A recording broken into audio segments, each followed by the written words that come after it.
are great to taste, but they are also great in the garden as companion plants. They attract beneficial insects, they discourage pests, and they make lovely smells and flowers and accent points within your garden. There's one book called Roses Love Garlic, which is all about how plants relate to each other. And if you grow vegetables, you'll find that many times having herbs around them, you'll have fewer pest problems and you'll have better growing vegetables.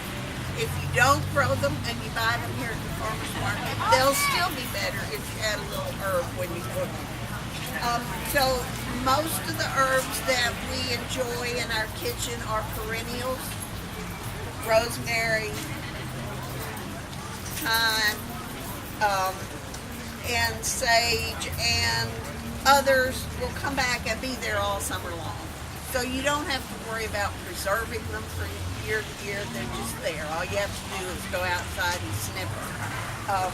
And if you're accustomed to using dried herbs, you should know that when you use fresh, it will not only taste better, but it will be healthier for you, and you'll have to use about twice as much, because when they dry it, they take out all the oils and the water, and that's what you get in the fresh herbs that add so much fresh flavor. A lot of these herbs you can enjoy just by throwing them in your salad. You can add cilantro, dill, parsley, almost anything, basil, chives, to a green salad, and it will perk up the flavor.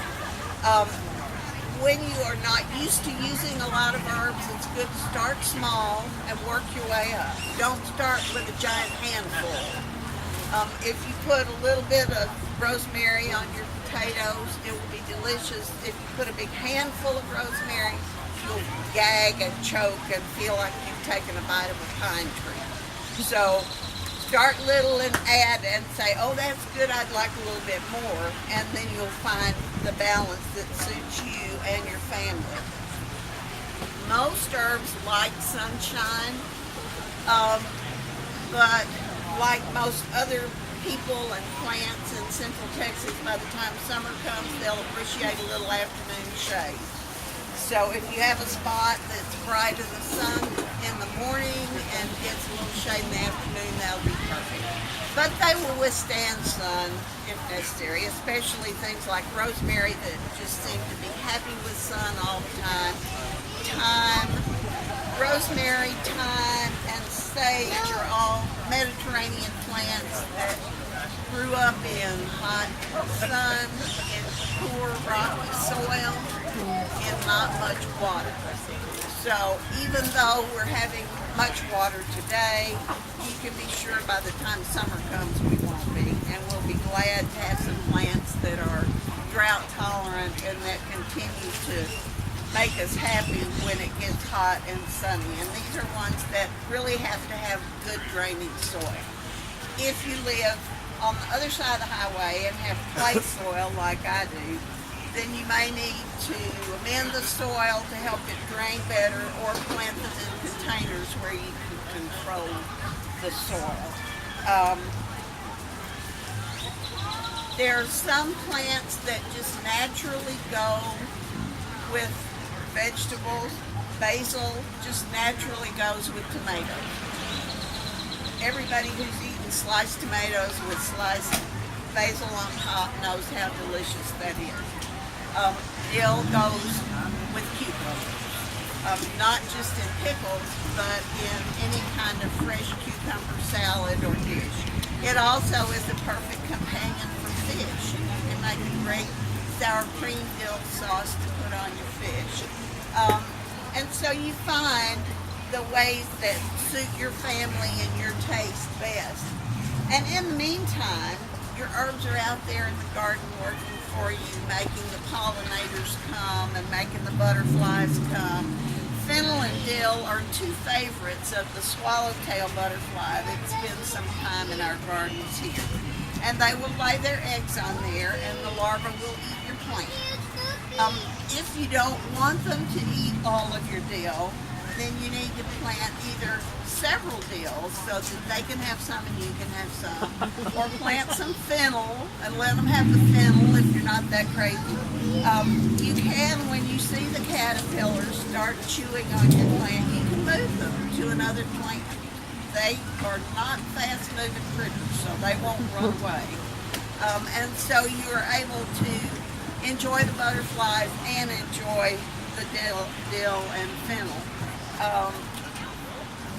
So there are a lot of these plants that are happy to encourage beneficial insects to come into your garden. I was giving out bad information. The last time I said this tastes like, this is salad burning. It is a cucumber flavored herb.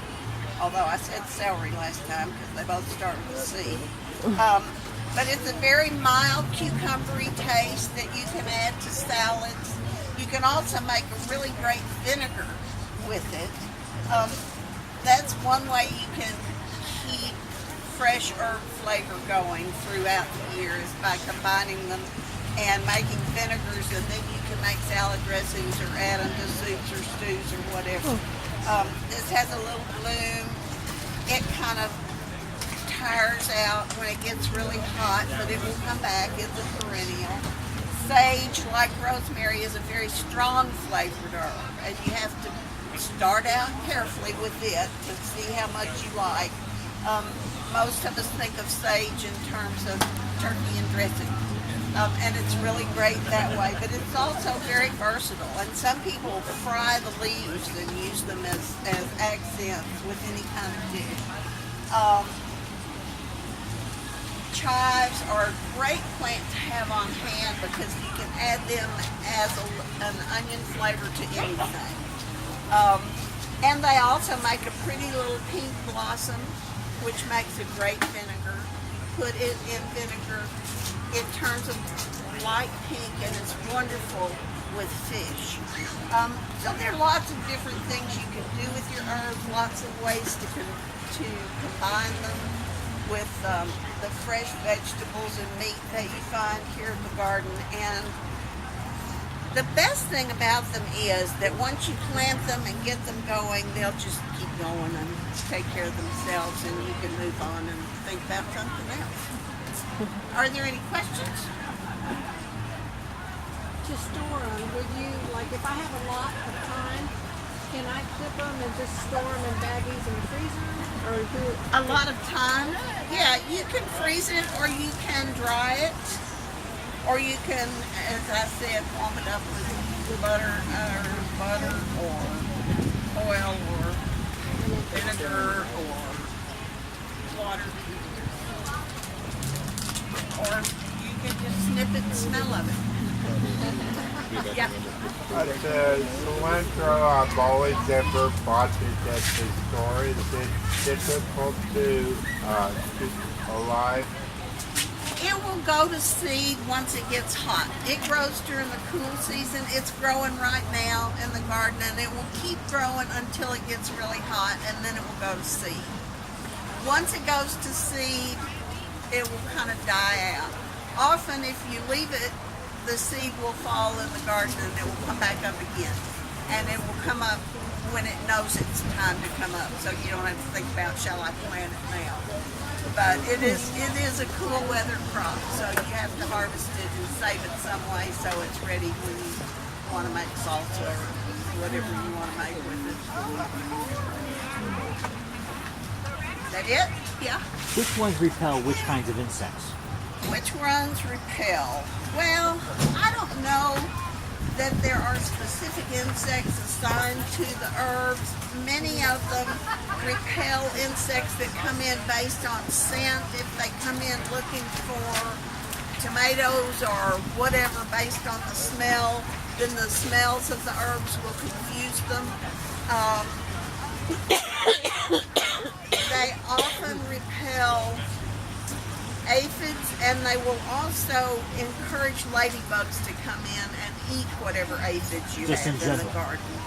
Just by planting them, among the other plants that are likely to have pest problems.